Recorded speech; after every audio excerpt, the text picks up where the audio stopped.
चलते हैं जो सौरभ मुखर्जी से कर रहे हैं बातचीत। इस समय मार्केट के अंदर क्या करना चाहिए अजय? स्टिमुलस वापस खींच रहे हैं, इवन दो इंटरेस्ट रेट्स ऊपर जा रहे हैं। फिजिकल स्टिमुलस भी वापस खींचा जा रहा है। इसके बावजूद हिंदुस्तान में और वेस्ट में इकोनॉमी शानदार प्रदर्शन दिखा रही है। तो अगर आप इंडिया में देखें, इंडिया पे फोकस करते हैं, आप बैंक का क्रेडिट ऑफटेक देखिए, आप क्रेडिट कार्ड स्पेंडिंग देखिए, छुट्टियों पे लोग किस प्रकार से खर्च रहे देखिए, गाड़ियों पे किस प्रकार से खर्च रहे हैं, कंज्यूमर ड्यूरेबल्स पे किस मात्रा में खर्चा हो रही है देखिए। ओवरऑल जो पिक्चर है इंडिया का पर्सनल कंजम्पशन या कैपिटल गुड्स का भी शानदार पिकअप आ रहा है। ओवरऑल इकोनॉमी की हालत अच्छी है। इंडिया के मैक्रो फंडामेंटल्स ठीक ठाक जगह पे हैं। मेरे को कॉर्पोरेट अर्निंग्स की जो दशा दिख रही है अच्छी दिख रही है अक्रॉस आर पोर्टफोलियोज। हमारे large cap, mid cap, small cap portfolio में 20 से 25% से कॉर्पोरेट अर्निंग्स मेरे को ग्रो करते हुए दिसंबर क्वार्टर में दिखे। इसलिए मेरे को फंडामेंटल से काफी सहानुभूति मिल रही है। फंडामेंटल से मेरे को काफी तसल्ली मिल रही है कि ये मैक्रो का जो ये टेंशन है, ये फिजूल का टेंशन है अभी।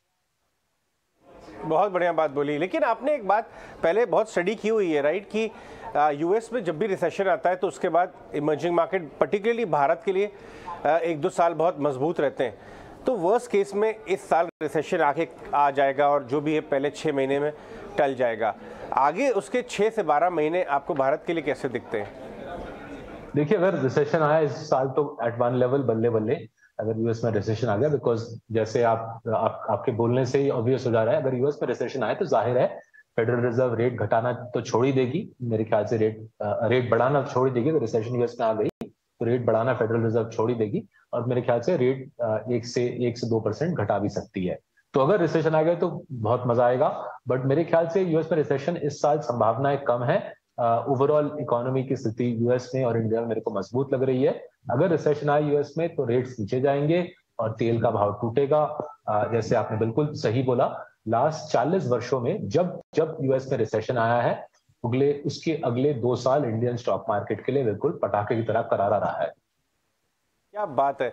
इस समय यूएस मार्केट में बड़ी अच्छी करेक्शन प्ले आउट हो रही है। एफओएमसी के मिनट्स आए जो सख्ती की तरफ दिखाते हैं। यहाँ हमारे गवर्नर साहब ने भी अपने मीटिंग के मिनट्स शेयर किए। वो कह रहे हैं डेटा डिपेंडेंट, लेकिन ग्रोथ को कॉम्प्रोमाइज़ नहीं करेंगे। ये जो करेक्टिव फेज़ है, मुझे ये पता चला है आप इसका बहुत फ़ायदा उठाते हुए एक बहुत समय से ग्लोबल इन्वेस्टिंग में कदम रखने का विचार कर रहे हैं और आप प्लान बना रहे हैं। ये एक बहुत बड़ी बात है। आपके फॉलोअर्स को मैं बता दूं, सौरभ मुखर्जी के मार्सेलिस इन्वेस्टमेंट मैनेजर ग्लोबल इन्वेस्टिंग में भी नज़र बनाए हुए हैं और अच्छा काम यहाँ देश में करने के बाद आप ग्लोबल मार्केट्स को भी एनालाइज कर रहे हैं। इस बारे में बताइए, क्योंकि ये समय बड़ा गजब है।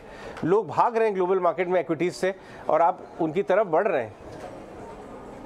देखिए, जैसे आपको पता है दूसरे लोग क्या कर रहे हैं उससे हमारी रुचि थोड़ी कम होती है। जो हमारी ग्लोबल इन्वेस्टमेंट में निवेश करने का जो निर्णय था करीबन 15 महीने पहले हमने लिया था। और ये देखिए कि हमारे देश का जो एफ्लुएंट स्तर है, जो इंडिया का जो हाई नेटवर्क कम्युनिटी है, उनकी जो वेल्थ है इस पैमाने पे बढ़ रही थी कि सिर्फ एक स्टॉक मार्केट उनके लिए काफी नहीं था। दुनिया की जो सबसे शक्तिशाली कंपनी है जिनका प्रोडक्ट्स हम सब इस्तेमाल करते हैं, जैसे माइक्रोसॉफ्ट ऑफिस का प्रोडक्ट शायद हर एक दर्शक जो ये प्रोग्राम देख रहा है इस्तेमाल करता है। एप्पल के फोन इंडिया में काफी लोग इस्तेमाल करते हैं। एप्पल के फोन के अंदर जो चिप्स है, सारे के सारे चिप्स में एएसएमएल की लिथोग्राफी इनफैक्ट दुनिया का हर एक चिप एएसएमएल के लिथोग्राफी से बनता है। सो इस प्रकार के बाहुबली ग्लोबल फ्रेंचाइजेस, उनको हम ग्लोबल कंपाउंडर्स कहते हैं, इन पे हमने रिसर्च चालू किया करीबन 15 महीने पहले। एक टीम बनाई, विदेश से एक फंड मैनेजर आए, न्यूयॉर्क से एक फंड मैनेजर रिलोकेट हुए मार्सेलस में काम करने के लिए। उनका नाम है अरिंदम मंडल। वो हमारे साथ जुड़े जुलाई में और फिर हमने सितंबर के महीने में अपना खुद का पैसा लगाया, मार्सेलस का स्टाफ का पैसा लगाया, गिफ्ट सिटी में ऑफिस खोला, गिफ्ट में आईएफएससी की मदद से एक रेगुलेटरी ढांचा बनाया जिससे हम पीएमएस ऑफर कर सकते हैं गिफ्ट सिटी के थ्रू और ग्लोबल स्टॉक्स में गूगल, माइक्रोसॉफ्ट, अमेजॉन जैसे स्टॉक्स में निवेश कर सकते हैं।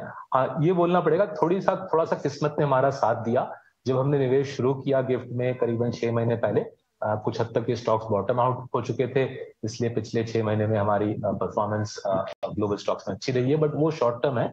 लॉन्ग टर्म हमारा जो जो सोच है कि दुनिया के सबसे शक्तिशाली कंपनीज आपको डॉलर टर्म्स में कंपाउंडिंग दे सकते हैं 15% के आसपास, जो रुपी टर्म्स में आ जाता है हाई टीन्स में 18-19% का हाई टीन्स का कंपाउंडिंग।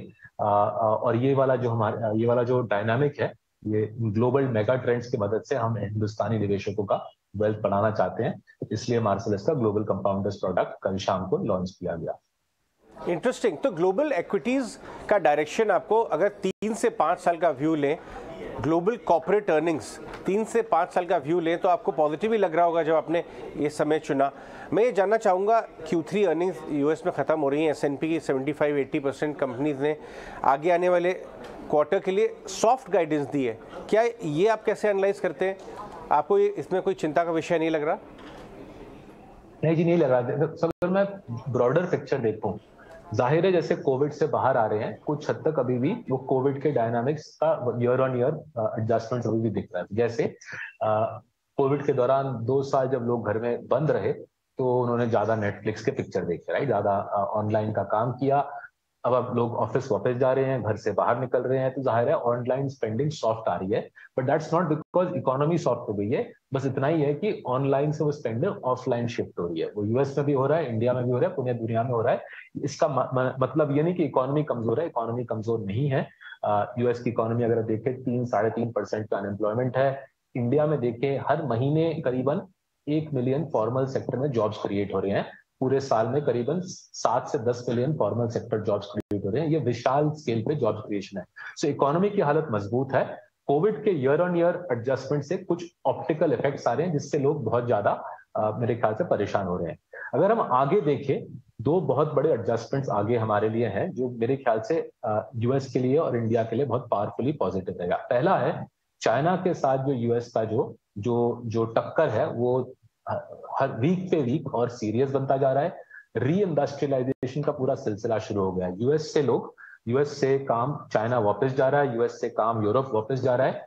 इससे यूरोप और अमेरिका में एक नई लेयर ऑफ कैपेक्स आएगी। फैक्ट्री यूएस और यूरोप में नई बनेगी। हमारे इंडियन आईटी सर्विसेज कंपनीज को दबा के काम मिल रहा है। हमारे इंडियन पोर्टफोलियोज में जो इंजीनियरिंग R&D कंपनीज हैं, जैसे कि टाटा एलेक्सी, जैसे कि LTTS, इनको दबा के काम मिल रहा है। तो ये री इंडस्ट्रियलाइजेशन का सिलसिला यूएस इकोनॉमी के लिए पॉजिटिव रहेगा। उसका हमको ग्लोबल कंपाउंडर से पैसा कमाना है। और इंडिया का जो इकोनॉमी है, यूएस के री इंडस्ट्रियलाइजेशन से फायदा मिलेगा उसको। इंडियन फार्मा कंपनीज को फायदा मिलेगा, इंडियन स्पेशलिटी केमिकल कंपनीज को फायदा मिलेगा। तो हमारे इंडियन पोर्टफोलियो से हम इंडियन लेग का फायदा उठाएंगे, ग्लोबल कंपाउंडर से वेस्ट के री इंडस्ट्रियलाइजेशन का फायदा उठाएंगे। और चाइना की जो अहमियत है, वो धीरे धीरे अगले 10 साल में टूटेगी। उससे इंडिया और यूएस का जो फायदा है, जो प्रॉफिट है, वो हम दोनों तरीके से खींचेंगे, लोकल पोर्टफोलियो से और ग्लोबल पोर्टफोलियो से। राइट। सौरभ, मुझे आप थोड़ा इंडिकेशन दें कि जो आपकी जो इंडियन पोर्टफोलियो है, उसमें क्या अर्निंग एस्टिमेट्स में कोई फेरबदल हुए? क्योंकि एक फेयर ये है इस क्वार्टर के खत्म होने के बाद कि अर्निंग यूनिवर्स अभी भी शायद थोड़ा अग्रेसिवली एस्टिमेट्स को लेके चल रहा है अपने आगे आने, भले ही वो 1-2 क्वार्टर 1 साल के लिए हो। क्या आपने अर्निंग स्केल बैक किए एस्टिमेट्स की, या जरूरत ही नहीं पड़ी आपके पोर्टफोलियो में? देखिए, हमारा जो अंदाजा रहता है, हमारे जो एस्टिमेट्स रहते हैं हमारे मॉडल्स में, कि करीबन 20 से 25% में हमारे इन्वेस्टी कंपनीज कैश फ्लो और अर्निंग्स को कंपाउंड करेंगे across our portfolios. Ajay, consistent compounders large cap में, राइजिंग जायंट्स मिड कैप में, लिटिल चैम्प स्मॉल कैप में, और किंग्स ऑफ कैपिटल फाइनेंशियल में, अक्रॉस आर पोर्टफोलियोज 20 से 25% क्वार्टर अपॉन क्वार्टर मेरे को अर्निंग्स परफॉर्मेंस दिख रही है। कोविड के 2-3 क्वार्टर छोड़ दूं अगर मैं, कोविड के जो पहले 2-3 धमाकेदार बहुत ही पेनफुल क्वार्टर से अगर वो छोड़ दूं, उसके इर्द गिर्द ये सारे क्वार्टर्स में 20 से 25% top quality Indian companies earning दिखाते रहते हैं। वो आज भी दिख रहा है। बस फर्क इतना है कि लास्ट करीबन 15 महीने में हमारा कंसिस्टेंट कंपाउंडर्स पोर्टफोलियो का stock prices are down around 12%। हमारा mid cap portfolio rising giant stock prices are down around 22%, और हमारा small cap portfolio little champ stock prices are around 15%। तो हमारे क्लाइंट्स को कहना है कि देखिए, अगर आपको दिख रहा है अर्निंग्स ऐसे जा रहे हैं और स्टॉक प्राइसेस ऐसे जा रहे हैं, वो मेरे ख्याल से अपॉर्चुनिटी दिखाता है। अपॉर्चुनिटी का इंडिकेशन है, संकेत है, खतरे का संकेत नहीं है। अगर आपका अर्निंग्स क्वार्टर अपॉन क्वार्टर ऊपर जा रहा है, उदाहरण के तौर पर लीजिए HDFC बैंक लास्ट 4 साल से अर्निंग्स कंपाउंडिंग करीबन 22% रही है। शेयर प्राइस कंपाउंडिंग केवल मात्र 5% रहा है। अगर किसी दर्शक को लग रहा है कि एचडीएफसी बैंक में कोई खतरा है, वो दूर रह सकता है। हमको तो लगता है मौका है, इसलिए हम दबा के खरीद रहे हैं एचडीएफसी बैंक। लेकिन मैं एक बात पूछूंगा आपसे कि इस बार इस क्वार्टर में कंजम्पशन रिलेटेड कंपनी